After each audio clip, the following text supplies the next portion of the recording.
Good morning friends, welcome to the mission success happy. Friends, आप लोगों का Kiran publication का बुक स्टार्ट है जिसमें आप लोगों को 6300 प्लस क्वेश्चन दिए गए हैं। ये सभी आप लोग को हम क्वेश्चन को कवर कर रहे हैं एग्जाम से पहले। आप लोगों को बिहार पुलिस एग्जाम या दरोगा एग्जाम से पहले और BSSC एग्जाम है उससे पहले। और फिर देखिए यहाँ पे भौतिक भूगोल स्टार्ट है, ठीक है। भौतिक भूगोल स्टार्ट है, तो इसमें से आप लोग को 125 तक क्वेश्चन कवर कर लिया गया है और इसमें आप लोग को 242 क्वेश्चन दिए गए हैं। तो जल्द ही ये भी आप लोग को इस वीडियो में देखने को पूरा क्वेश्चन मिल जाएंगे, ठीक है। तो चलिए आप लोग कंटिन्यूटी बनाइए। और रोशन जी का कहना था कि इसमें थोड़ा सा डिटेल्स बताइए।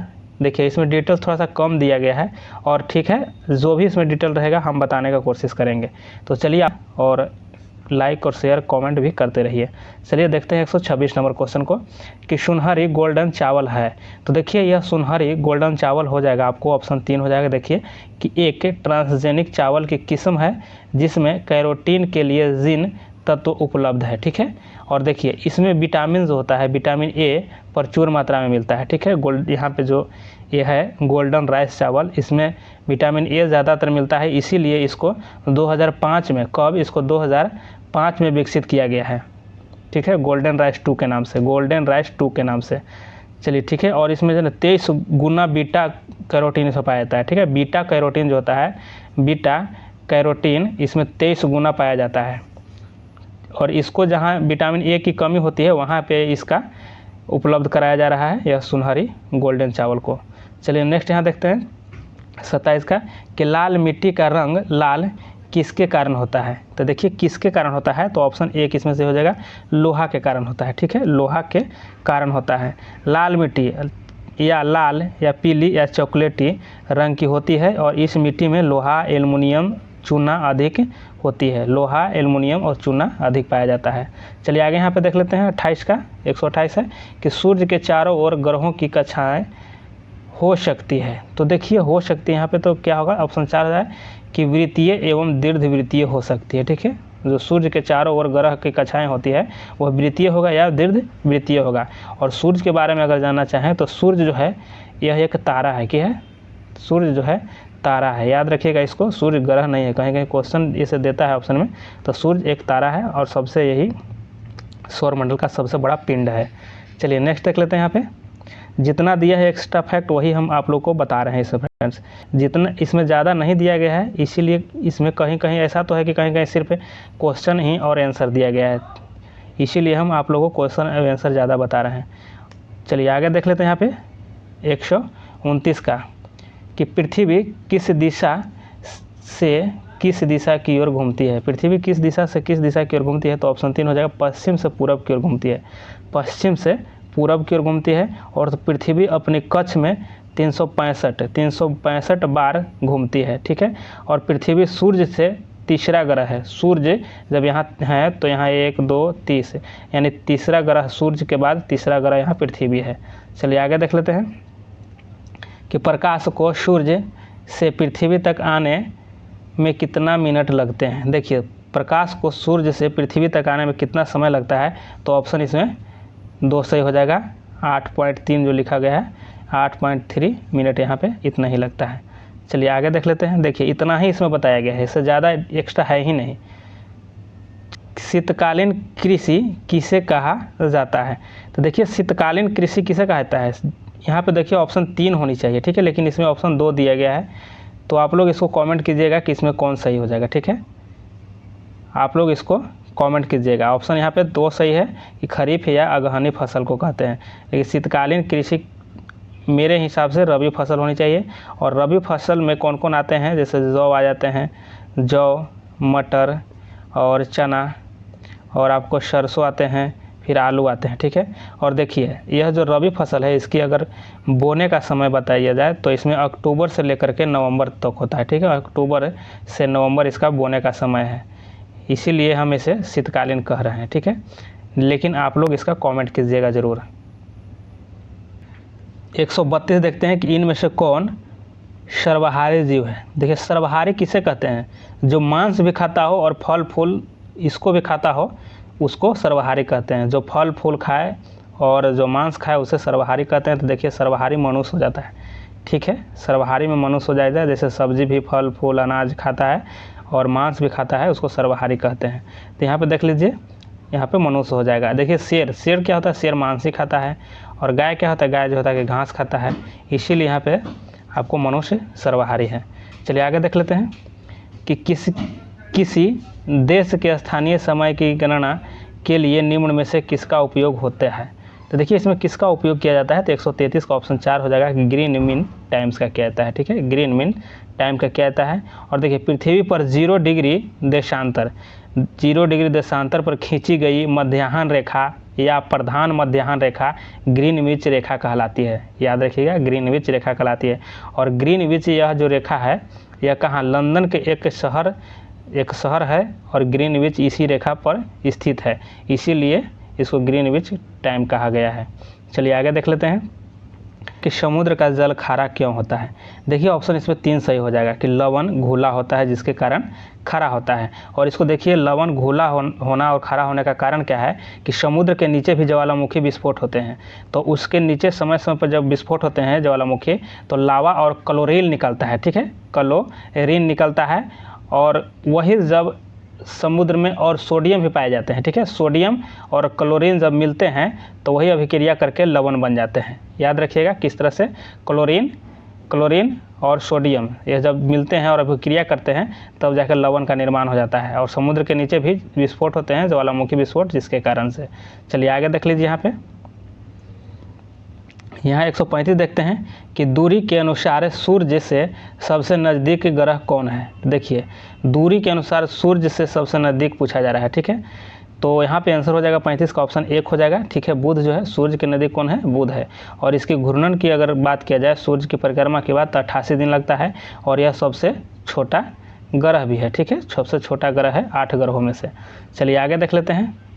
यहाँ देखिए निम्नलिखित में से सबसे बड़ा महासागर कौन सा है। तो सबसे बड़ा महासागर कौन हो जाएगा, तो प्रशांत महासागर है। ठीक है, प्रशांत महासागर हो जाएगा। और बेरिंग जो जल डमरू मध्य है यही प्रशांत महासागर से होकर भी गुजरता है। ठीक है, चलिए नेक्स्ट देखते हैं 137 देखते हैं कि काली मिट्टी किस फसल के लिए सबसे उपयुक्त मानी जाती है। देखिए काली मिट्टी जो होता है कपास के लिए सबसे उपयुक्त मानी जाती है। ठीक है, और देखिए काली मिट्टी कहाँ पाए जाते हैं अधिकतर मात्रा में, तो देखिए गुजरात में और महाराष्ट्र क्षेत्र में अधिकतर पाए जाते हैं, सबसे ज़्यादा पाया जाता है। और अगर कपास का सर्वोत्त उत्कृष्ट क्षेत्र है भरूच है। ठीक है, भरूच और वह अहमदाबाद है। अहमदाबाद क्षेत्र में सबसे ज़्यादा यहाँ पे कपास की उत्पादित होता है, उपजाऊ होता है। चलिए आगे देख लेते हैं 38 देखते हैं। 138 का है कि महासागर के सबसे कम गहरे हिस्से को क्या कहते हैं। तो देखिए इसमें ऑप्शन 4 हो जाएगा, इनमें से कोई नहीं।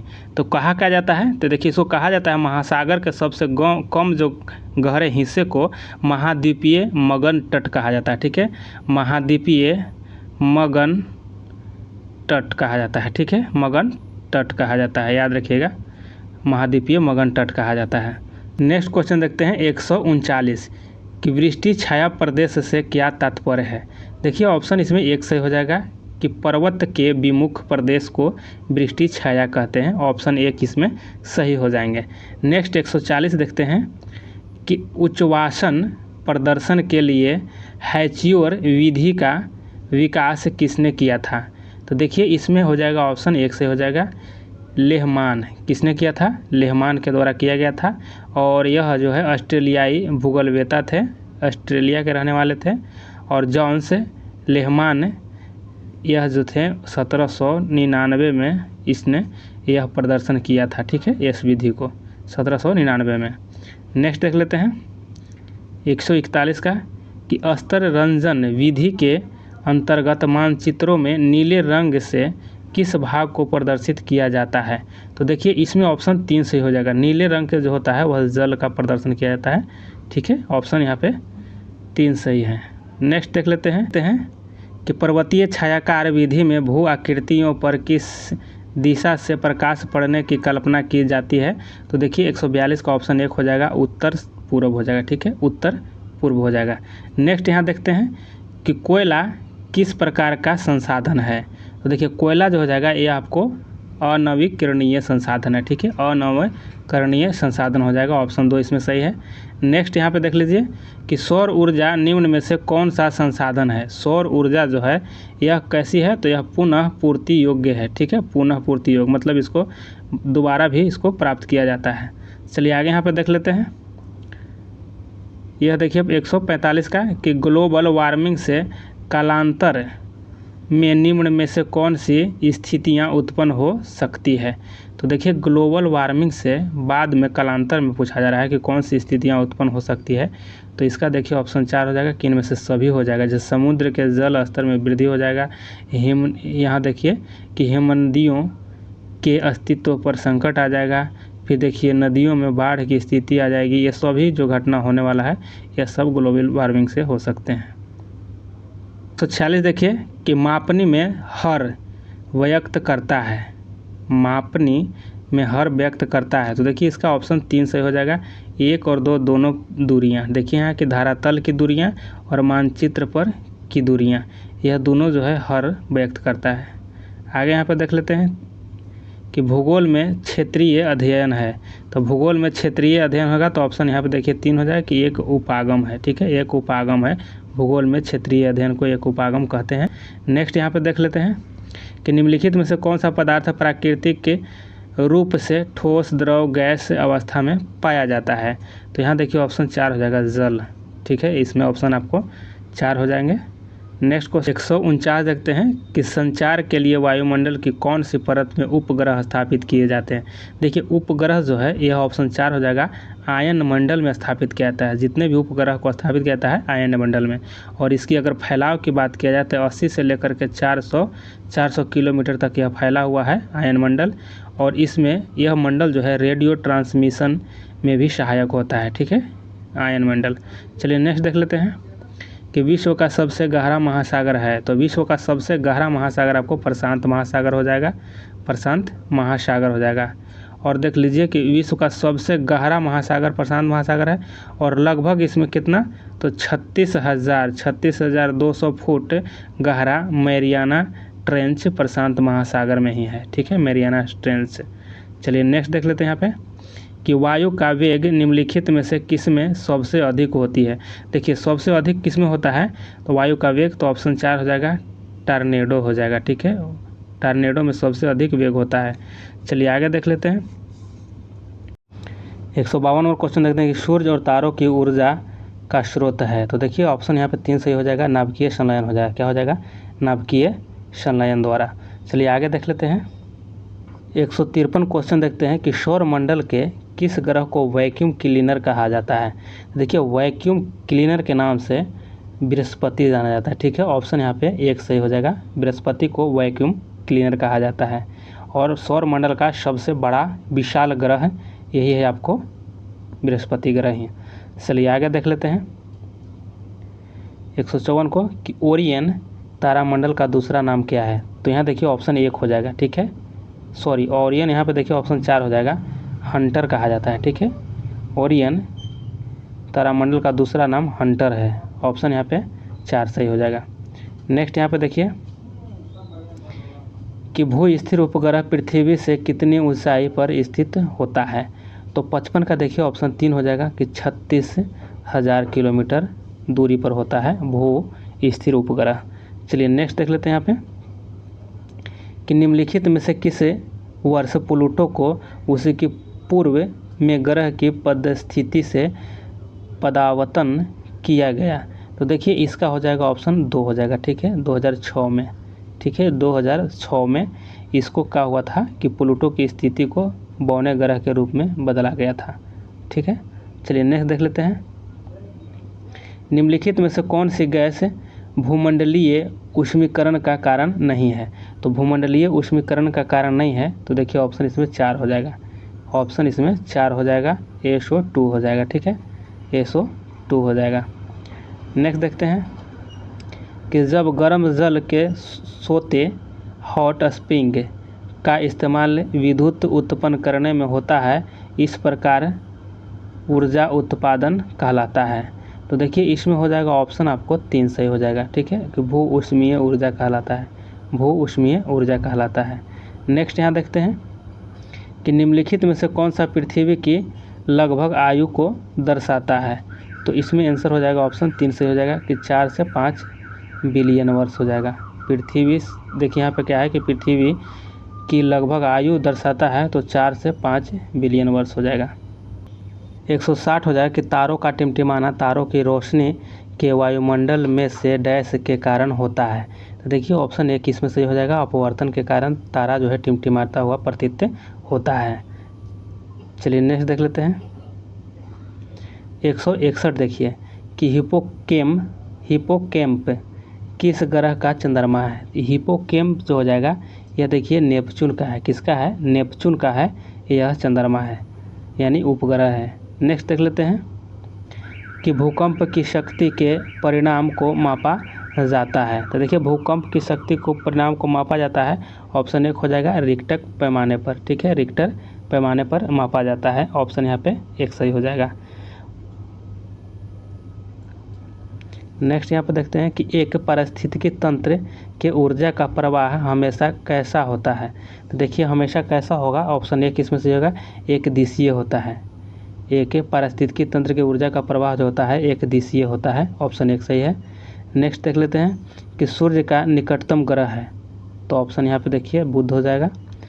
चलिए आगे यहाँ पे देख लेते हैं कि निम्नलिखित में से किसने सबसे पहले कहा था कि पृथ्वी गोलाकार है। तो सबसे पहले किसने कहा था? तो सबसे पहले अरस्तु के द्वारा कहा गया था। नेक्स्ट क्वेश्चन देखते हैं। 66 देखते हैं किस ग्रह के चारों ओर वलय है। तो देखिए ऑप्शन 1 हो जाएगा शनि के हो जाएगा। नेक्स्ट यहाँ देख लेते हैं कि निम्नलिखित में से कौन सा युग्म सही सुमेलित नहीं है। तो देखिए स्थानीय हवा है और यहाँ देश दिया गया है। ठीक है, तो इसमें कौन सही सुमेलित नहीं है, तो इसका आंसर आपको क्या हो जाएगा, ऑप्शन 3 सही हो जाएगा। ठीक है, कि सिराको जो है कनाडा, यह सही सुमेलित नहीं है। अच्छा, सिराको जो है यह कनाडा दिया गया है, तो यह सही सुमेलित नहीं है। तो सिराको आखिर चलता कहाँ है? तो यह देखिए सहारा मरुस्थल में भूमध्य सागर की ओर चलने वाली गर्म हवा है। ठीक है, सहारा मरुस्थल में चलता है। लेकिन चिनूक जो हो जाएगा यूएस में, फन जो हो जाएगा अल्पास पर्वत में, और लू भारत में। ठीक है, और यह जो सिराको हो जाएगा ये आपको सहारा मरुस्थल क्षेत्र में चलने वाली हवा है। चलिए आगे देख लेते हैं। 168 देखते हैं कि निम्न में से कौन सौरमंडल का सदस्य नहीं है। तो देखिए सौरमंडल का सदस्य इसमें कौन नहीं है, तो ऑप्शन 3 जो हो जाएगा ताराकार, यह जो है सौरमंडल का सदस्य नहीं है। बाकी नक्षत्र और धूमकेतु और उपग्रह यह सभी जो है सौरमंडल का सदस्य है। चलिए आगे देख लेते हैं कि मिट्टी में नमक की उच्च सांद्रता में उगने वाले पौधे कहलाते हैं। देखिए इसमें कौन हो जाएगा, आप लोग कमेंट कीजिएगा भी कि इसका सही आंसर क्या हो जाएगा। मिट्टी में नमक की उच्च सांद्रता में उगने वाले पौधे कहलाते हैं, तो देखिए इसका आंसर आपको ऑप्शन 1 हो जाएगा, लवण मृदोद्भिद कहलाता है। लवण मृदोद्भिद कहलाता है। चलिए आगे देख लेते हैं कि अनवीकरणीय ऊर्जा का स्रोत है। तो देखिए ऑप्शन इसमें क्या हो जाएगा, 1 हो जाएगा। कोयला जो है अनवीकरणीय ऊर्जा का स्रोत है। चलिए आगे यहाँ पे देख लेते हैं जल चक्र में कौन सी प्रक्रिया सम्मिलित नहीं होती है। तो जल चक्र में कौन सी प्रक्रिया सम्मिलित नहीं होती है, तो देखिए यहाँ पे देखिए ऑप्शन जो 4 लिखा गया है संचलन, यह जो है प्रक्रिया सम्मिलित नहीं होती है। नेक्स्ट देख लेना, बाकी आपको वर्षण हो गया, वाष्पीकरण, संघनन, यह सभी जो है जल चक्र का प्रक्रिया है। आगे 172 देखते हैं निम्नलिखित में से कौन सा एक कारक पृथ्वी की सतह पर तापमान के वितरण को प्रभावित नहीं करता है। तो 172 का आंसर आपको 4 हो जाएगा, भूकंप। ऑप्शन यहाँ पे 4 हो जाएगा, भूकंप हो जाएगा आपको।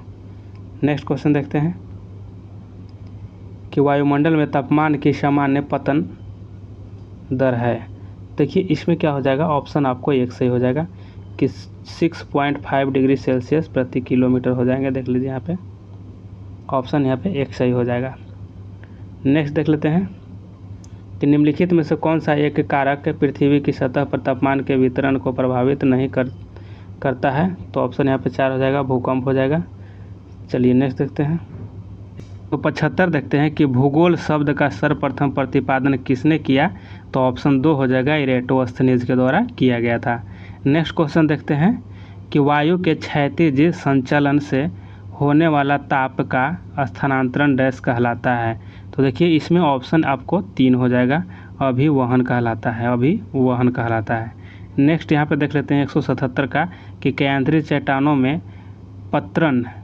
पत्रण की क्रिया से अभिप्राय है। तो देखिए इसका हो जाएगा ऑप्शन 2 हो जाएगा कि कुछ शैलों में कणों या खनिजों का सतहों या रेखाओं के रूप में व्यवस्थित हो जाना, यही केंद्रित चट्टान का पत्रण कहलाता है। चलिए आगे यहाँ पे देख लेते हैं कि भूगोल में क्रमबद्ध उपागम डैश द्वारा परिवर्तित किया गया। तो देखिए इसमें आंसर आपको ऑप्शन 4 हो जाएगा, अलेक्जेंडर वान हम्बोल्ट के द्वारा। भूगोल में क्रमबद्ध उपागम को अलेक्जेंडर वान हम्बोल्ट द्वारा परिवर्तित किया गया था। नेक्स्ट देख लेते हैं कि एक पारितंत्र में अपघटन की क्रिया को नियमित करने वाला कारक है। तो देखिए इसका आंसर आपको 4 हो जाएगा, ये सभी हो जाएगा। ताप भी होगा, मृदा की नमी भी होगा, अपवर्तन की प्रकृति भी होगा। चलिए आगे यहाँ पे देख लेते हैं कि निम्नलिखित में से पृथ्वी की पेरिडोटाइट परत है। क्या कह रहा है कि निम्नलिखित में से पृथ्वी की पेरिडोटाइट परत है। तो 80 का आंसर आपको 1 हो जाएगा, मैंटल हो जाएगा। क्या हो जाएगा? मैंटल। आगे देख लेते हैं 181 देखते हैं कि प्लेट विवर्तनी की सिद्धांत के अनुसार रचनात्मक प्लेट सीमाओं को डैश भी कहा जा सकता है। देखिए इसका आंसर आपको 1 हो जाएगा, अपसारी प्लेट सीमाएं कहलाता है, अपसारी प्लेट सीमाएं कहलाता है। नेक्स्ट देख लेते हैं कि सबसे अधिक संख्या एवं भारी विविधता लिए हुए वनस्पति एवं जीवों का पाया जाना संभव है। तो देखिए संभव है, तो यह हो जाएगा आपको 82 का आंसर 3 हो जाएगा। ठीक है, उष्णकटिबंधीय वन में सबसे ज़्यादा जो है उष्णकटिबंधीय वन में ही अधिकतम संख्या में विविधता पाए जाते हैं, वनस्पति पाए जाते हैं। नेक्स्ट देख लेते हैं यहाँ पे 183 का एस्किमो का घर कहलाता है। देखिए एस्किमो का घर जो है इग्लू, देखिए यहाँ पे है ना इग्लू का, एस्किमो का घर कहलाता है इग्लू। ठीक, इग्लू कहा जाता है। नेक्स्ट देख लेते हैं कि वायुमंडल की कौन सी परत का उपयोग दूरसंचार के लिए किया जाता है। तो दूरसंचार के लिए कौन किया जाता है, यहाँ पे ऑप्शन जो है 3 सही हो जाएगा, आयन मंडल हो जाएगा। ठीक है, और इसको क्या कहा जाता है, आयनोस्फीयर, आयन मंडल, आयनोस्फीयर। चलिए आगे देख लेते हैं निम्नलिखित में से कौन सा सबसे छोटा महासागर है। सबसे छोटा महासागर हो जाएगा आर्कटिक महासागर। ठीक है, और सबसे बड़ा हो जाएगा प्रशांत महासागर। इसका आंसर 4 ऑप्शन सही है। नेक्स्ट देख लेते हैं कि बिग बैंग सिद्धांत समझाया है। बिग बैंग सिद्धांत समझाया है, तो इसमें हो जाएगा ऑप्शन 2 हो जाएगा कि ब्रह्मांड की उत्पत्ति, ब्रह्मांड की उत्पत्ति का सिद्धांत समझाया। ठीक है, आगे देख लेते हैं यहाँ पे कि किस ग्रह के घूर्णन की दिशा पूर्व से पश्चिम है। किस ग्रह के घूर्णन की दिशा पूर्व से पश्चिम है, तो यह देखिए शुक्र एवं यूरेनस का हो जाएगा। शुक्र एवं यूरेनस ग्रह का घूर्णन गति जो होता है पूर्व से पश्चिम है। देखते हैं कि ग्रेनाइट एक आग्नेय चट्टान है और इसका रूपांतरण निम्न में से कौन है। तो इसमें देखिए ऑप्शन यहाँ पे 2 सही है, यहाँ पे सिस्ट दिया गया है। ठीक है, सिस्ट दिया गया है। चलिए आगे देख लेते हैं यहाँ पे कि किस ग्रह का कोई उपग्रह नहीं है। तो किस ग्रह का कोई उपग्रह नहीं है, तो देखिए इसका आंसर ऑप्शन 3 हो जाएगा, शुक्र का कोई भी उपग्रह नहीं है। बाकी जैसे मंगल हो गया, तो मंगल कौन कौन है, तो 2 है, इसका 2 है। ठीक है, फोबोस और डिमोस है। चलिए आगे देखते हैं कि भूकंप के केंद्र के निकट निम्न में से कौन तरंग निकलती है। तो देखिए ऑप्शन इसमें 4 हो जाएगा, इनमें से कोई नहीं। ठीक है, ऑप्शन इसमें से 4 है। चलिए आगे यहाँ पे देख लेते हैं पृथ्वी के एक ध्रुव से दूसरे ध्रुव को मिलाने वाली काल्पनिक रेखा को कहते हैं। देखिए इसको कहा जाता है देशांतर कहते हैं। ठीक है, देशांतर कहते हैं। नेक्स्ट कि विश्व का सबसे गहरा सागरीय गर्त कौन है। तो विश्व का सबसे गहरा सागरीय गर्त आपको देखिए मेरियाना गर्त हो जाएगा, जो कि प्रशांत महासागर में है। चलिए आगे देख लेते हैं प्लेटो विवर्तनिकी सिद्धांत के प्रतिपादक कौन थे। तो देखिए इसका आंसर आपको 1 हो जाएगा कि WJ मॉर्गन हो जाएंगे। ऑप्शन यहाँ पे 1 सही है ना। 194 देखते हैं कि निम्न में कौन स्थानीय ठंडी हवा है। निम्न में से कौन स्थानीय ठंडी हवा है, तो देखिए इसमें हो जाएगा हरमटन हो जाएगा। ठीक है, ऑप्शन यहाँ पे 2 सही है। नेक्स्ट देख लेते हैं कि जलवायु को प्रभावित करने वाले कारकों के लिए प्रयुक्त एक संक्षिप्त शब्द क्या है। तो 95 का आंसर आपको 4 हो जाएगा, इनमें से कोई नहीं। आगे यहाँ पे देख लेते हैं कि निम्न में से कौन पर्वतीय वन के वृक्ष नहीं है। पर्वतीय वन के वृक्ष नहीं है तो इसमें देखिए ऑप्शन 4 हो जाएगा, सिनकोना। यह जो है पर्वतीय वन वृक्ष नहीं है। यह सिनकोना जो है ना, यह है आपको उष्णकटिबंधीय सदाबहार वन में पाया जाता है सिनकोना। हम देखते हैं कि किसी देश की तट रेखा से कितने किलोमीटर की दूरी तक अपमार्जक आर्थिक क्षेत्र कहलाता है।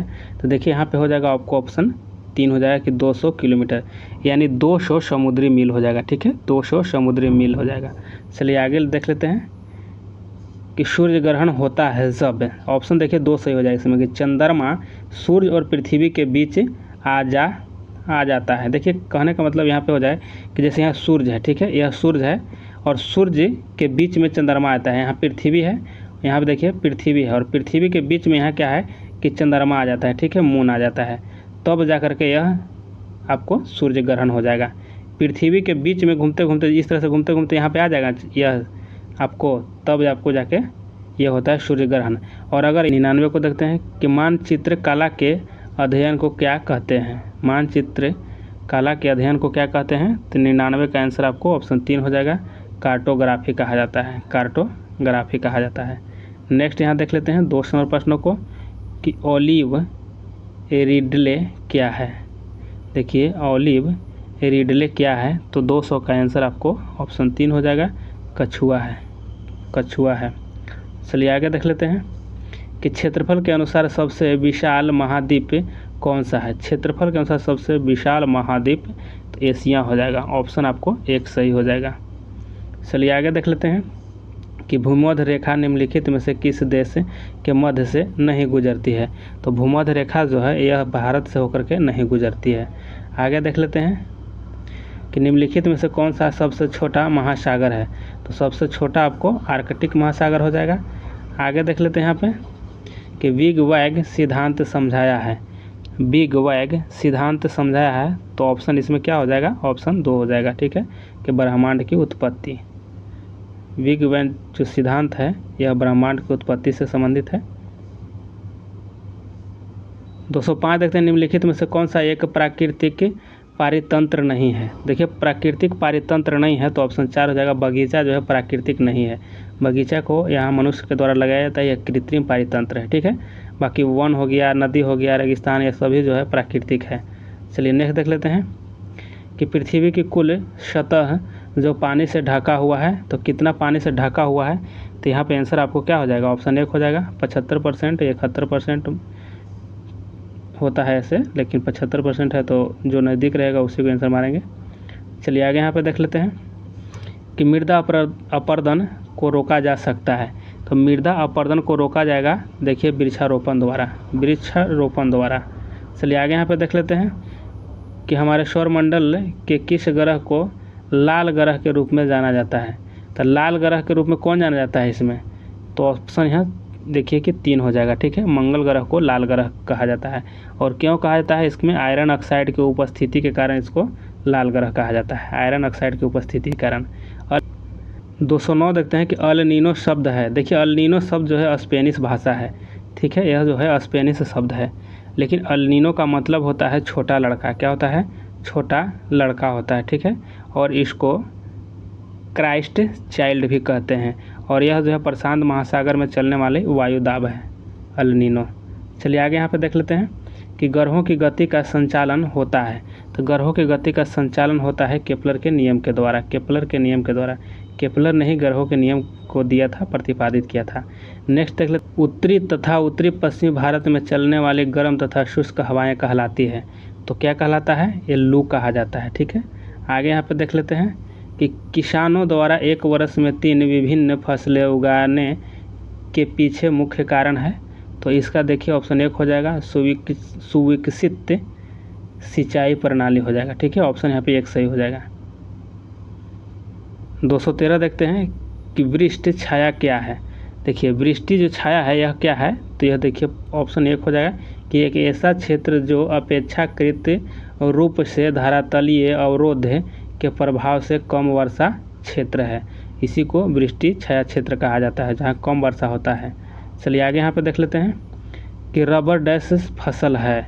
तो जैसे रबर जो है यह हो जाएगा ऑप्शन 1 हो जाएगा कि भूमध्य रेखीय क्षेत्र की फसल है, भूमध्य रेखीय क्षेत्र की फसल है रबर। आगे यहाँ पे देख लेते हैं कि उत्तर पश्चिम भारत में शीतकालीन वर्षा उन चक्रवातों के परिणाम स्वरूप होती है जो उत्पन्न होते हैं। तो देखिए यहाँ पे ऑप्शन 4 सही हो जाएगा कि भूमध्य सागर से उत्पन्न होता है, जिसके कारण उत्तर पश्चिम भारत में शीतकालीन के समय में वर्षा होती है। आगे यहाँ पे देखते हैं आवर्तन के आधार पर ज्वालामुखियों को किसमें वर्गीकृत किया जा सकता है। तो देखिए यह हो जाएगा आपको ऑप्शन 4, उपयुक्त सभी हो जाएगा, सक्रिय ज्वालामुखी, निष्क्रिय ज्वालामुखी और यहाँ पे विलुप्त ज्वालामुखी। चलिए नेक्स्ट देख लेते हैं, निम्नलिखित में से किस कारण से भूमिगत जल की कमी नहीं होगी। किस कारण से भूमिगत जल की कमी नहीं होगा, तो ऑप्शन 1 हो जाएगा वृक्षारोपण से। ठीक है, वृक्षारोपण से। आगे देख लेते हैं यहाँ पे कि वन जीव के अंतर्गत निम्नलिखित में से क्या आता है। वन जीव के अंतर्गत निम्नलिखित में से क्या आता है, तो ऑप्शन 3 हो जाएगा कि वन पौधे तथा वन जीव दोनों आते हैं। ठीक है, 219 देखते हैं कि पृथ्वी की तुलना में चंद्रमा की सतह पर, तो यहाँ देखिए ऑप्शन 2 से है कि वस्तु का द्रव्यमान स्थिर रहता है और केवल भार कम हो जाता है। देखिए द्रव्यमान जो है ना पृथ्वी पर और चंद्रमा पर बराबर ही रहेगा, लेकिन भार जो है वह परिवर्तन हो जाएगा। ठीक है, चलिए आगे देख लेते हैं, 20 का देखते हैं कि जैसे जैसे हम डैश से डैश की ओर बढ़ते हैं दिन और रात की अवधि में अंतर बढ़ जाता है। तो देखिए इसमें ऑप्शन आपको 1 हो जाएगा भूमध्य। देखिए क्या कह रहा है कि जैसे जैसे हम भूमध्य रेखा से ध्रुवों की ओर, यहाँ ध्रुव हो जाएगा और यहाँ भूमध्य रेखा हो जाएगा, ऑप्शन यहाँ पे 1 सही हो जाएगा, की ओर बढ़ते हैं तो दिन और रात की अवधि में अंतर बढ़ता है। आगे यहाँ पे देख लेते हैं कि धरातल के सर्वाधिक भाग पर निम्नलिखित में से किस चट्टान का विस्तार पाया जाता है। देखिए 21 का आंसर क्या हो जाएगा, यहाँ पे देखिए ऑप्शन आपको 3 हो जाएगा। ठीक है, और सादी चट्टान हो जाएगा। आज देखते हैं कि निम्न में से कौन सा ज्वालामुखी क्षेत्र 10,000 धुआंओं की घाटी के नाम से जाना जाता है। देखिए ऑप्शन इसमें 3 हो जाएगा, कटमई हो जाएगा। ठीक है, ऑप्शन 3 इसमें कटमई को 10,000 धुआंओं की घाटी के नाम से जाना जाता है। और यह जो है कि दक्षिणी अलास्का में अलास्का प्रायद्वीप पर यह ज्वालामुखी है। ठीक है, नेक्स्ट आगे देखते हैं कि भूपर्पट्टी में सर्वाधिक विस्तृत रूप से पाया जाने वाला तत्व है। तो इसमें सबसे ज़्यादा तत्व क्या पाया जाता है, ऑप्शन 1 है ऑक्सीजन पाया जाता है भूपर्पट्टी पर। चलिए आगे यहाँ पे देख लेते हैं कि निम्नलिखित जोड़ों में विशिष्ट वायु राशि की कौन सी विशेषता सही है। तो देखिए इसमें सही कौन हो जाएगा, ऑप्शन 1 हो जाएगा कि उष्णकटिबंधीय महासागरीय, उष्ण व उपोष्णकटिबंधीय महासागर, यह सही आपको है। नेक्स्ट देखते हैं 225 देखते हैं कि एस आकार का महासागरीय कटक है। तो देखिए एस आकार का महासागरीय कटक हो जाएगा, इसमें ऑप्शन 2 हो जाएगा कि मध्य अटलांटिक कटक है। ठीक है, मध्य अटलांटिक कटक है। देखिए अटलांटिक महासागर है ना, देखिएगा एस आकार का इस तरह से आकार का है अटलांटिक महासागर। चलिए आगे देख लेते हैं कि मोती प्राप्त करने के लिए संवर्धन किया जाता है। तो मोती प्राप्त करने के लिए संवर्धन किया जाता है, ऑप्शन 4 हो जाएगा कि आयस्टर का, ऑप्शन 4 सही है। आगे देख लेते हैं यहाँ पे कि संसाधन जो वर्षा के उपयोग से समाप्त हो जाते हैं उसे कहते हैं। तो देखिए यहाँ पे 27 के आंसर आपको 2 हो जाएंगे, अनवीकरणीय कहते हैं। क्या कहा जाता है, अनवीकरणीय कहा जाता है। चलिए आगे देख लेते हैं यहाँ पे कि जीवों के उपरिच्छित अवशेष कहलाते हैं। तो यहाँ देखिए आंसर क्या हो जाएगा आपको, ऑप्शन 1 हो जाएगा जीवाश्म कहलाते हैं, कि जीवों के उपरिरक्षित अवशेष कहलाते हैं तो जीवाश्म। नेक्स्ट देख लेते हैं निम्नलिखित में से कौन सा पारिस्थितिकी तंत्र में गैसीय जैव भू रासायनिक चक्र नहीं है। तो इसका आंसर ऑप्शन 2 हो जाएगा कि फास्फोरस चक्र, फास्फोरस चक्र। नेक्स्ट देख लेते हैं यहाँ पे कि निम्नलिखित में से कौन सा पारितंत्र का संघटक है। तो देखिए इसका आंसर आपको 4 हो जाएगा, इनमें से एक से अधिक हो जाएगा। तो इसमें है कौन कौन, तो इसमें सूक्ष्म जीव भी हो जाएंगे और इसमें जंतु भी हो जाएंगे और इसमें पादप हो जाएंगे, जैसे पौधे भी इसमें आते हैं, पौधे। चलिए नेक्स्ट देख लेते हैं। निम्नलिखित में से कौन जंगल में आहार श्रृंखला का प्रतिनिधित्व करता है? तो देखिए 31 का ऑप्शन 2 हो जाएगा, पादप, हिरण, शेर। ठीक है, देखिए पहले पादप होगा, उसका यहाँ पे हिरण के द्वारा आहार भोजन हो जाएगा, फिर हिरण जो हो जाएगा शेर के द्वारा इसको आहार के रूप में ले लिया जाएगा। ठीक है, कहने का मतलब तात्पर्य है कि हिरण जो है, देखिए पहले पादप को हिरण खाता है और हिरण को शेर खाता है, यह बात हुई। 232 देखते हैं कि यदि ग्रीनविच में दोपहर के 12 बजे हैं तो ग्रीनविच के 30 डिग्री पूर्व में क्या समय होगा? देखिए 32 का आंसर आपको ऑप्शन 2 हो जाएगा कि दोपहर 2 बजेंगे। ठीक है, दोपहर 2 बजेंगे। देखिए 12 बजे यहाँ बात कही गई थी और 30 डिग्री की बात किया गया है। ठीक है, तो 1 डिग्री बराबर कितना था? 4 मिनट। ठीक है, 1 डिग्री बराबर 4 मिनट। तो 30 में क्या हो जाएगा? 30 में गुना कीजिए 4 से, तो 3 चौका 12 हो जाएगा। ठीक है, यानी 120 मिनट हो गया। तो 120 मिनट यानी कि 2 घंटा। तो 12 में जाकर के यहाँ पे 2 घंटा ऐड होगा तो जाकर के 2 बज जाएगा। चलिए नेक्स्ट देखते हैं। तो 33 देखते हैं कि महासागरीय परपट्टी में मुख्य खनिज घटक क्या है? तो इसका ऑप्शन 1 हो जाएगा, सिलिका और मैग्नीशियम होगा। नेक्स्ट 234 नंबर प्रश्न देखते हैं कि निम्नलिखित में से कौन सा मल्चिंग शब्द की व्याख्या करता है? देखिए इसका ऑप्शन 2 हो जाएगा कि फसलों के बीच खाली ज़मीन को पुआल जैसी जैविक पदार्थ की परत से ढकना। ऑप्शन यहाँ पे 2 सही हो जाएगा, यह मल्चिंग शब्द का व्याख्या करता है। नेक्स्ट देख लेते हैं यहाँ पे 235 का कि भूकंप के संबंध में निम्नलिखित में से कौन सा कथन सत्य है? तो देखिए 35 का आंसर आपको 4 हो जाएगा कि उपरोक्त में से एक से अधिक है। ठीक है, चलिए आगे देख लेते हैं। यहाँ पे देखिए 36 का कि आकार और माप में समानता के कारण किस ग्रह को पृथ्वी का जुड़वा ग्रह माना जाता है? तो देखिए इसमें ऑप्शन 1 हो जाएगा सही। ठीक है, ऑप्शन 1 को शुक्र ग्रह। नेक्स्ट क्वेश्चन देखते हैं कि निम्नलिखित में से कौन सा विकल्प पृथ्वी की सतह से शुरू होकर वायुमंडल की परतों का सही क्रम है?